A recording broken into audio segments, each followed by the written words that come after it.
Welcome home to USA Global TV and Radio, a place where dreams take flight, with authentic storytelling, diverse perspectives and meaningful conversations, where global stories unite and bridges are built beyond all borders. Discover world-class education, entertainment, hope and inspiration. Together, we're building bridges worldwide. Subscribe to our channel, USA Global TV. Download our app, USA Global TV. Be our guest or join our team. Visit usaglobaltv.com.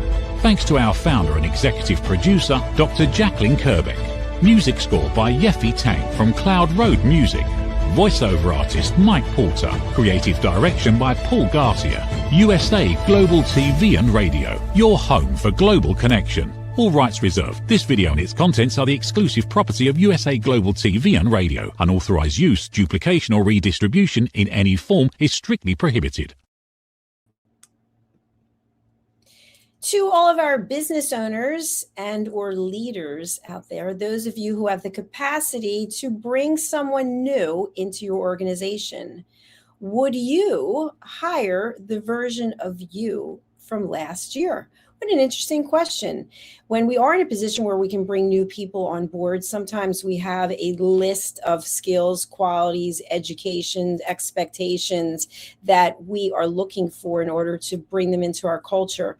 But many times we don't actually look at ourselves and say, well, wait a minute, if they were hiring today, would they still hire me? Would I hire me? Let's discuss this a little bit further here on A Woman's Prerogative. Let's welcome the star of our show. Her name is Mariska Dupria, and she's joining us all the way from Australia. Welcome to the program. Hello. Hello, and it is wonderful to be with all of you. I don't know if you're aware of this, but in many places in the world, it is extremely hot. And I know that you're in winter there. And here today, it was 103 degrees Fahrenheit, and our good friends in the UK without air conditioning are really sweating it out. So before we get into the topic, what is it like there in Australia where you are?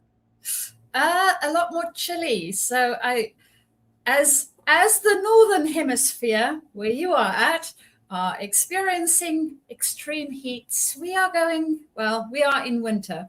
So for me, not so warm. Although I did notice my app saying it is warmer than normal. So even though it's winter, we have a few degrees that's a bit above the normal temperatures. But I don't have the problems that you have with overheating. Well, let's get into our hot topic today. Mariska, you do extensive amounts of coaching with leaders. You have an engineering background. So when you think about this topic, about whether or not you would hire yourself, the version of you from last year, what say you, good friend? Well, I would.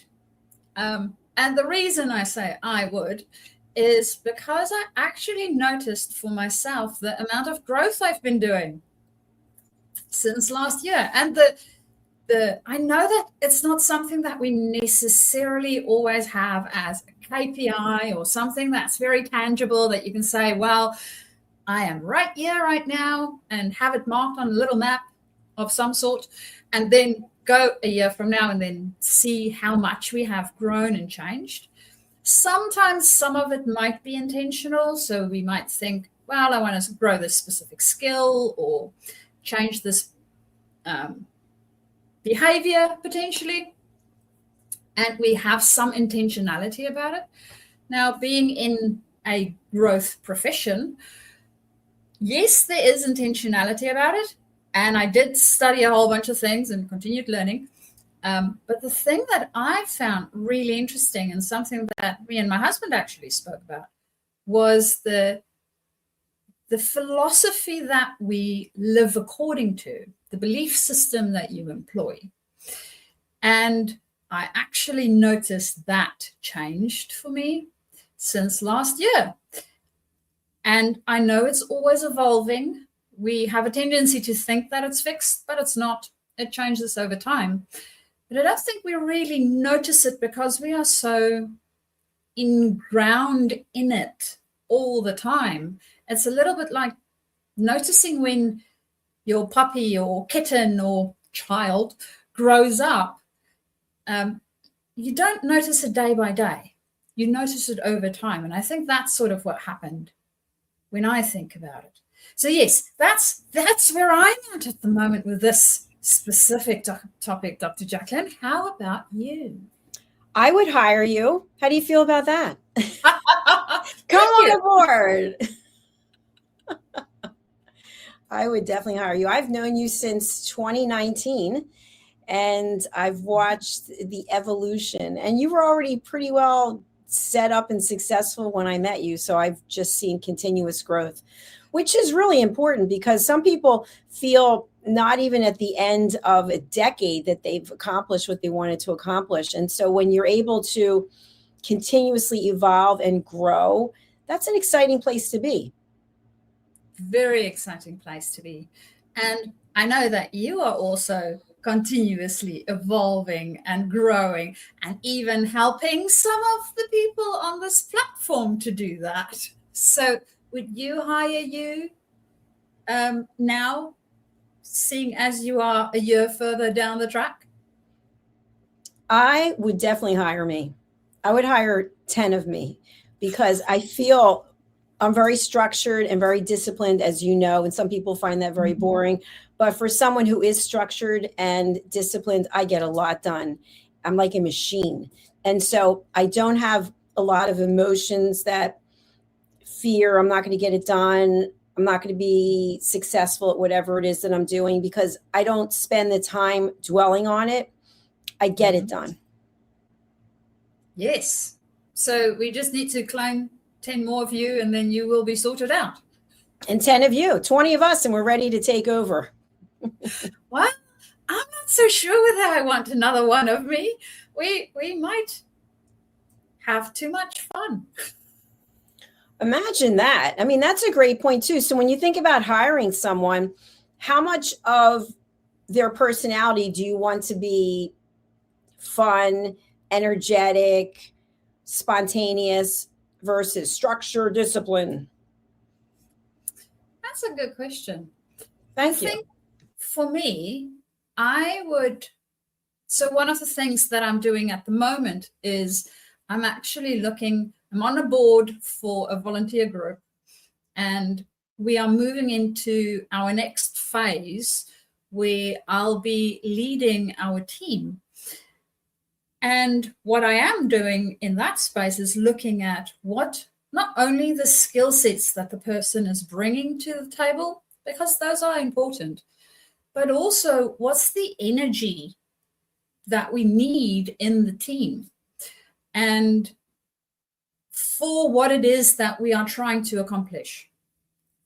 So sometimes we might have too much of one type of energy, and then that might not be helpful. It might actually stifle the whole process, or it might throw it off kilter a little bit. So that's something that I've been looking at and thinking about a lot more lately. And it's very interesting as I go through this process of thinking about it, seeing where it applies and where it doesn't. And that thought, I'm wondering, Dr. Jacalyn, how do you go about hiring? And what is it that you think about? Well, it's interesting because I have a different business model here than some other business models, which I won't get into. But I look for the energy level. Is someone excited? Do they want to be a TV show host? And if so, what is the motivation? Is their motivation that it's strictly about money? Is it about creating a legacy and giving back? Is there some combination? How cohesive are they in terms of being part of a team or just being all about themselves? And are they open to feedback? Because if they're not open to feedback, it's not going to go so well, because my job is to continuously push the network and the platform to another level. So I'm continuing to evolve by taking educational courses and learning where the industry's going. I mean, if you think about television, before people were even born, probably some of the people watching. We had these, I mentioned before, these little rabbit ears and a black and white TV with a knob that you would turn, and things have completely evolved. So they're going to continue evolving. It's almost like the cell phone industry, it started off with these big car phones, and then the phones got really small. Then the phones are getting bigger, and it's every year they're coming out with new models. So we have to stay on top of our game. And if you have people who are not interested in working on their skill set, and then it's not a good fit. And I understand that people are resistant to change in general. But I mentioned this to you, and this is a selfish plug, so I'll call it what it is. But I have a new book coming out called Stop, Why Knowing Isn't Enough. So we know things that we could be doing that would benefit us or benefit our team or organization. And we know that when we accomplish certain things, we will be recognized or rewarded. But we still don't do them anyway. So that, to me, is not going to be a good fit. And sometimes people will hide behind their education or their experience, but it always shows up at some point, whether or not someone is interested in investing in themselves personally and professionally. What are your thoughts about my proclamation? Here. I absolutely agree with your proclamation, because even if we have a doctorate or whatever, name the education that you have behind you, right? If we don't continue to evolve and grow, we're actually going backwards, because everything else around us is evolving and growing. So if we stand still because we want to take a bit of a break, it's great. Just realize that the break that you are taking are actually moving you backwards and not necessarily forwards. And I'm not saying that it needs to be formal education all the time. I mean, Dr. Jacalyn, I'm sure that there's a lot of stuff that that might have come from YouTube channels, watching a how-to video or reading books, or a variety of other ways that we can skill ourselves up and look at the way we think and approach the world that changes us as humans. So yes, I'm with you on that. People that want to not learn, I don't know. Do they live a boring life? I think that we can look at it, they may be coming from a place of fear, because we can get good and proficient at something that we do. And then when someone asks us to do something else where we have to extend ourselves, or potentially, oh, you've gone dark, I don't know what happened to you. Are you still there? I can hear you, but I'm seeing that I've gone dark. So I'll just take you off the screen for the moment. But many times when we feel really comfortable in our role and whatever it is that we're doing, we don't actually want to take on more responsibilities, because what if we're not proficient at these new skills? Then what? Then we start to question everything. It's almost like when you make a career change, which I have done. I was in corporate for a very long time and left in 2020 to go out on my own. And here I am today. But if I never took the opportunity to say, I'm going to do something different, I wouldn't be here today. And Mariska wouldn't be here today. Mariska is backstage trying to get her green screen fixed. But if you don't walk through the door, you never know where it's going to take you. And so when we think about, would we hire this version of ourselves if we were in that position? If someone walked through the door and had similar experience, training, knowledge, appearance, et cetera, would you hire them? Because it takes courage to look in the mirror and say, I love what I see. I'm not happy with what I see. I'd like to work on X, Y, and Z, as opposed to, I don't feel like doing any work. It's too hard. I remember one of my clients in corporate would say, we do everything in this company the way that I say that we do it. And it was interesting because this person was not in a high level position at this organization.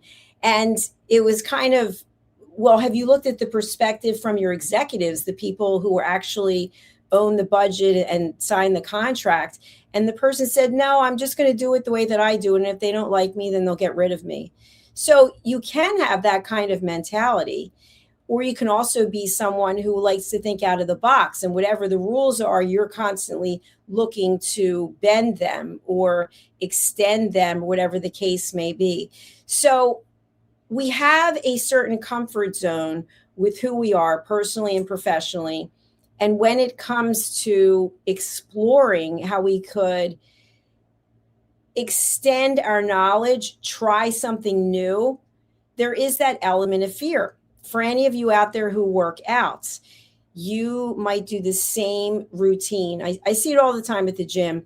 People come in and they lift weights and they do the exact same routine day in and day out. And then they wonder why their body's not changing, why they're not losing weight or getting stronger, whatever it is that their goals are. And it's because they haven't actually pushed their body. Their body's used to doing whatever it is that they've been doing. So I really believe that it is good to test the limits, take some risks, put yourself out there and see where you're going to go, how you're going to grow. Because otherwise, as Mariska mentioned, you most likely will be going backwards. And when you go backwards and everyone's going forwards, there's going to be an even larger gap. For those of you who are in a position of hiring, whether you have your own business or you are in corporate, what are some of the attributes that you look for when you're hiring people? I remember when I was in corporate, the hiring managers, there were various hiring managers through the years, loved people who were veterans, people who had served in the military for the structure and the discipline. They knew they were going to be very dependable and that they could also be open to leadership coaching. So welcome back. Veterans demonstrate certain behaviors of loyalty, discipline, structure. And so those attributes, at least when I was in corporate, were things that people were really, hiring managers were really looking for. Now, on the other end, there are positions in organizations that really require creativity, out of the box thinking. And so they're really on opposite ends, but you can have someone who's structured and disciplined, who's also creative, and the opposite. Mariska, how would you describe yourself? Would you say you're more of a creative, or you're more structured and disciplined, or somewhere in between? I think more in between somewhere. So I can be very structured, and I mean, I did study engineering after all and worked in the industry for quite some time. And in saying that, it doesn't mean that all engineers are necessarily just structured, right? We need to be able to be creative, to come up with fresh, innovative ideas on things. So I think I'm a little bit of a blend of both. And depending on where I find myself, I might tap into one skill set a little bit more or the other skill set a little bit more, or potentially blend them and see what I come up with. So I'll be creative with being structured. All right, we'll go with it. We'll go with it. I never thought I was creative in any capacity throughout my entire life. And it wasn't until I retired in 2020. Then I was taking care of my mother who had dementia, and I had to come up with ways to earn money, which were writing books, an entire children's book series. And I have no children. And you know, because you wrote some of the books with me, and then also the television network. And so all of these keynote speaking, all of them were out of the box from what it was I used to do. I used to sell meetings at events and employee recognition programs. And I've never felt more alive in my entire life. It's kind of interesting because I am very structured and disciplined, but at the same time, I am creative. And before, there's no way I would have thought I was creative at all. It's fun to be able to do both. It is. And I I think that one thing that we always forget, right, is that everybody is creative. It is different for everyone. Think about yourself when you were 5 years old. I'm sure you came up with a whole bunch of different ideas, ways to play, places to go and play, different games that you played. It wasn't always the same old boring things. You are creative. So when we think we are not creative, I think it is we have forgotten a little bit of that inner child that is definitely in there somewhere going, oh no, please, I want to play. And whatever play it is that you are playing, you can be creative in that. And creativity, I know that for some people, they have a tendency to define creativity in a way where they feel that they're not creative. So I can't paint, or I can't make music, or I can't do this specific thing, or it needs to look a specific way. So it needs to be unique. It needs to be a one of a kind. Well, even if you are going to take an adult coloring book, because that's something that my mother-in-law does from time to time, even if you take that, right, the way that you're going to color it from the way that anybody else is going to do it will differ. Guaranteed. You're not going to use the same colors. You might not even use the same medium to color it in with. And that's creativity. That's your own internal creativity coming out on a piece of paper. So I think everybody is creative, just like I think everybody can be structured. We sometimes don't give ourselves the grace to try it out. And well, if we learn, or if it's something that's of interest to us, we can always change it. So there's nothing to stop us from changing things, which is always exciting too. That's right. We always have a choice. And Mariska, we are actually going to go to a quick commercial break. One of our team members, Red O'Loughlin, has launched his new book. The book is called Aging Sucks. That's right, the big Suckamundo. And we are going to watch a sponsorship. You can order your copy of the book on Amazon right now. Take a look. What if many of the problems we associate with aging are not random? What if there are identifiable causes behind declining energy, chronic disease, and memory problems?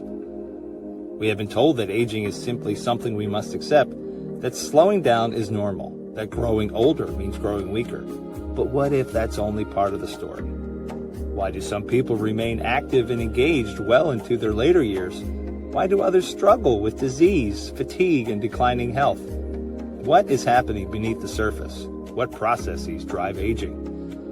In Aging Sucks, researcher, educator, and author Red O'Loughlin explores what researchers have discovered about why we grow older. No medical degree required, no confusing jargon, just clear explanations of what researchers have discovered about the processes that influence aging. You cannot stop aging, but understanding its causes may help you make better decisions about your health, your future, and your quality of life. Because understanding comes before action. Action creates hope. Aging sucks. End the guesswork. There is hope. Welcome back to A Woman's Prerogative. Mariska, did you see the woman in the clip, the woman with the white hair? My mother used to do that all the time with her hair. I think that woman looks just like my mother. It's freaking me out, actually. Well, hopefully only good memories. Yeah, very good memories. When I saw it, I thought, oh my gosh. So for those of you who are just joining us, we're talking about a lot of things today. But basically, would you hire yourself if you were going for an interview? Mariska, there are times when people will apply for a job potentially not expecting to even be called in, but they need income. They need money. So they go to the interview, and I don't know what it's like to interview anymore, but I know when I was in corporate, there might be 8 interviews. And then there was a breakfast, there was a lunch, there was a dinner, there was a personality test. So there was a lot of work involved. I don't know what it's like today in corporate, but what advice would you have for someone who is looking for a job and applying for positions they have no interest in because they basically just need money? That's always a difficult one, because our basic needs is one of the things that's first and foremost, right? We want to be able to survive somehow. So that would be the first thing that comes up is, okay, so this might not be your forever job, because it is one that will just hold the system sort of intact for you right now. So understanding what might be involved in that position, and understanding why we are applying for it. Now, once we are in that job, does it mean that you have to stay there forever? No, it does not. And if you are in a job where you don't feel satisfied, where you sort of go, why am I doing this day in and day out? And it feels like a grind. It's not in alignment with you. You might be in an organization that's not in alignment with you. Then going and having a look at, well, what is the values that is important to me? And how does this organization that I'm working with, do we align with those values? Don't we align with those values? What's happening? And then also understanding what's the energetic state that we are in when we are doing the applications. I remember going through coaching training once where the person said, needy is creepy. So if we go into a job application and we have this needy energy, have to get the job. I understand that there is some of that might be happening inside, but if that's the main energy that we bring into the whole process, the likelihood of us actually repelling is increased. And that's also very likely that when you do get a job from that energetic space, it's not going to be fun at all. And you might be better off not taking it. So that's the things that I would think of when I'm thinking of stepping into that space of being hired. It's always a lot easier to go into the process when we are already in a more secure place because of our general way of being in that place. It's a lot easier to then get to a more grateful energy space and being in a place where we can go, yep, I would like to step up or change and grow within my space versus the needy, creepy one. What's your thoughts on that, Dr. Jacalyn? I agree with you. I think when you're going through the hiring process, you have to show that you're passionate, committed, and they're going to look and say, whether they say it out loud or they think it, why should I hire you? I've got all these applicants. What about you? And sometimes it comes down to just pure passion, drive. I am the one. You need look no further because I have everything that you're looking for. And it's difficult to come across like that unless you're a professional actor or maybe training to be, because people can tell that your words and your body language are not in alignment. I know that I've spoken to people who've been in corporate, they are a corporate, and they don't want to be there anymore. They really want to go out on their own. But it's difficult because you have to have money to live off of. And if you don't, your life is going to be really challenging. And if it's just you, that's one thing. But if you're caring for a significant other, a family, then they're going to be very concerned and have a lot of fear and upsetment. So I've always really admired people who are go-getters, and sometimes people have 2 and 3 jobs. I know there's times in my life when I've had 3 jobs. You do what you have to do. And at the same time, you have to have a why. Your why has to be strong enough that you can go back to it over and over again and say, okay, I'll keep going. One more shift, one more project, one more weekend, instead of, I can't wait to get out of here, because that starts to penetrate and permeate through everything that you're doing, and people sense it. And then in the organization, it comes to people's attention. It's like, we don't want this person here anymore because they've already decided they've left. I think in anything, in a community, in a team, when someone doesn't want to be there for any number of reasons, you can tell.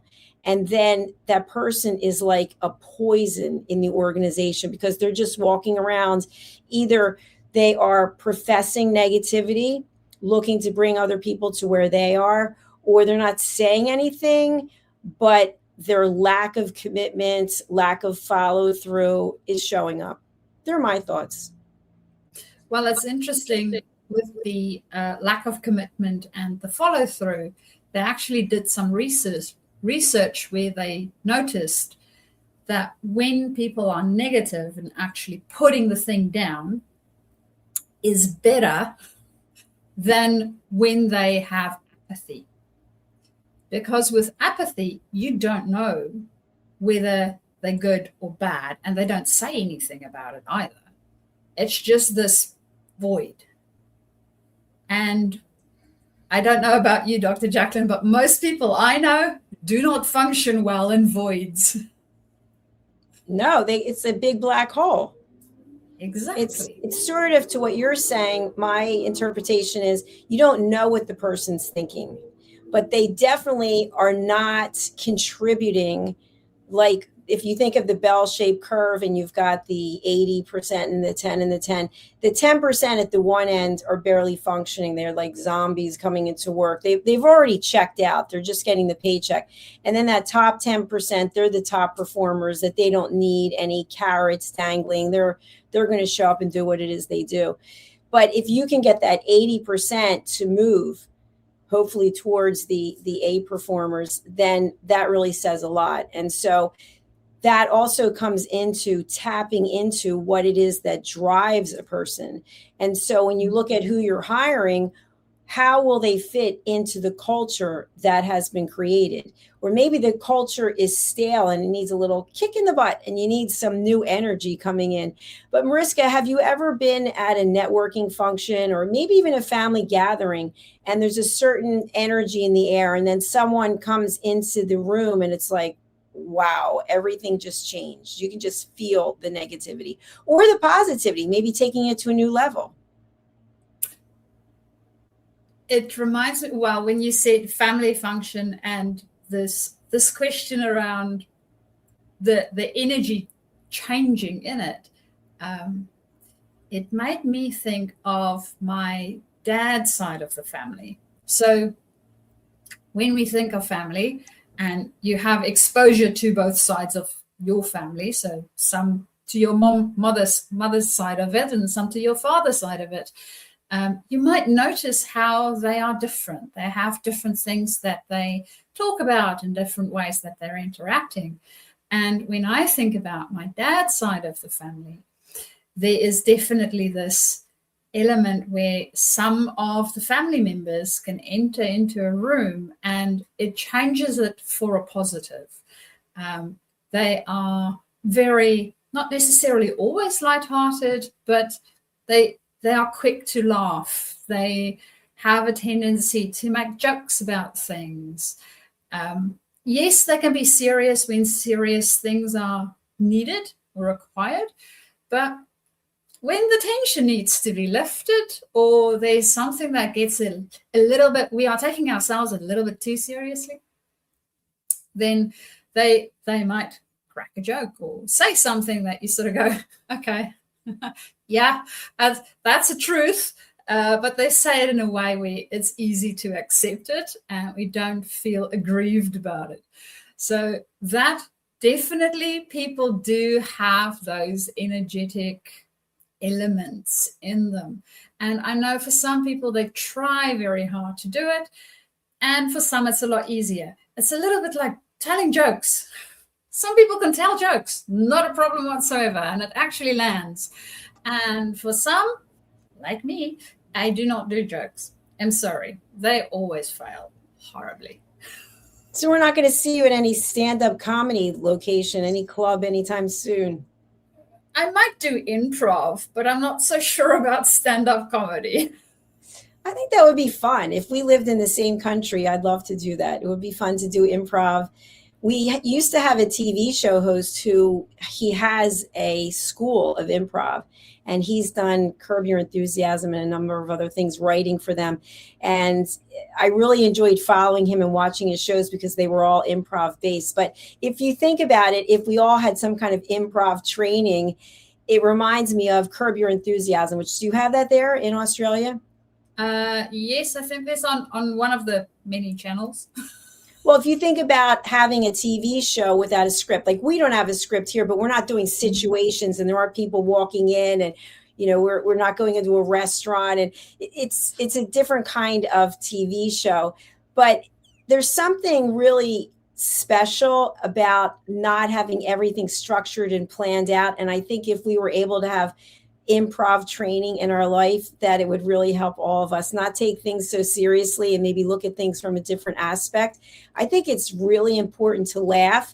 I do know people who will purposefully insert jokes where they're not needed and no one really appreciates it. What I came to learn was that they were really nervous and uncomfortable, so they would just start making jokes in the middle of a business conversation or something really serious personally. And so at some point, you know, the big gong comes out in the hook and we're taking off the stage. That's the end. But it is fun to laugh. It is fun not to take things so seriously. So when we think about summing up our topic about would you hire yourself, if you had somebody who was just telling one-liners one after another in the interview, is that somebody that you think you would hire? Well, if it was for a comedy show, maybe.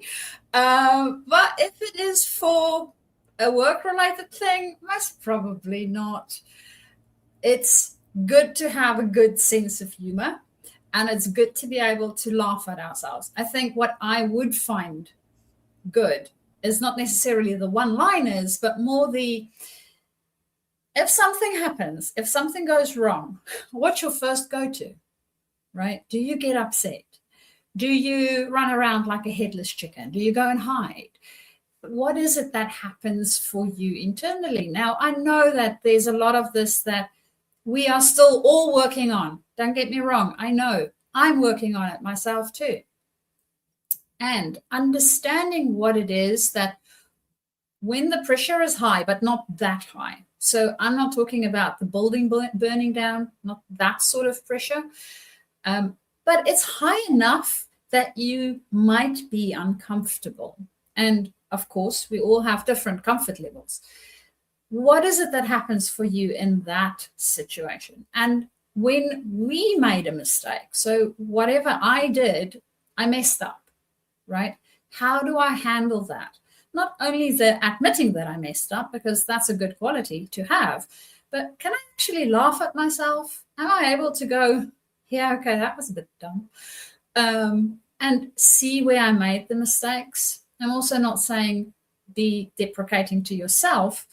It's more of a admitting to what it is that's happening in our environment and being okay with that, being gracious with that. And it might look different for different people.